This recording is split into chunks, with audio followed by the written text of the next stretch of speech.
we'll guide you through how to fix lag on an iPhone. If you find this useful, then please consider subscribing and liking the video.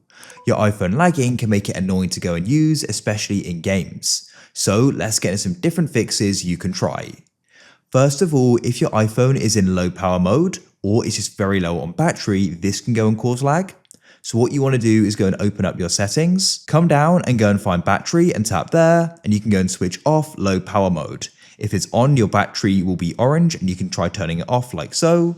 And of course, you can go and start charging it as well. Go and see if that solves the problem. If it still doesn't, what you want to do is try freeing up some space. So you can go and click on settings and you want to go down and find general. Then you want to click on iPhone storage. If you've got very minimal storage left, this can go and cause lag. So what you can do is come down here and see what's taking up storage.